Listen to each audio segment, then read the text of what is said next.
বিধানসভা নির্বাচনের আগে আবারও পোস্টারে পোস্টারে ছয়লাভ নদিয়ার রানাঘাটের বিস্তীর্ণ জায়গা জুড়ে।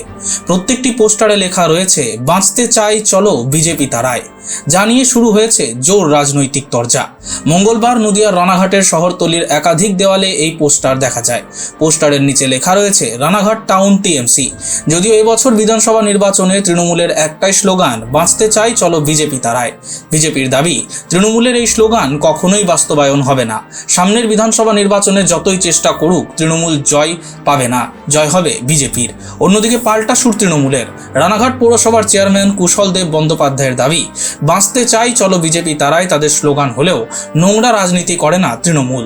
আদতেও পোস্টার মারার পেছনে তৃণমূলের কোনো হাত নেই, এটা বিজেপিরই চক্রান্ত। ভোটের মুখে বিজেপির ভূতের মুখে রাম নাম। যদিও গোটা ঘটনার তদন্ত শুরু করেছে রানাঘাট থানার পুলিশ।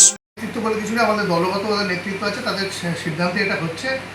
আর আমাদের ওটা স্লোগান রয়েছে যে আমরা বাঁচতে চাই বিজেপি তারা। এই স্লোগানের বাঁচতে চাই চলো বিজেপি তারা, এই স্লোগানের ভিত্তিতেই ওটা আমাদের সব জায়গায় করা হচ্ছে, ভোটের আগে ক্যাম্পেইনিং করা হচ্ছে। রানাঘাট শহর জুড়ে তৃণমূল কংগ্রেসের এই যে আমাদের বিজেপির পদ্ম প্রতীককে উল্টো করে লাগিয়ে দিয়ে আমাদের প্রতীকের যে অবমাননা তৃণমূল কংগ্রেস করেছে, এতে তৃণমূলের নোংরা কালচার প্রকাশ্যে চলে এসেছে। ফলে তৃণমূলের সঙ্গে তৃণমূল কংগ্রেস এবং নোংরা কালচার এটা সম্পৃক্ত হয়ে আছে। নদিয়া থেকে Madhab Debnath, street voice digital.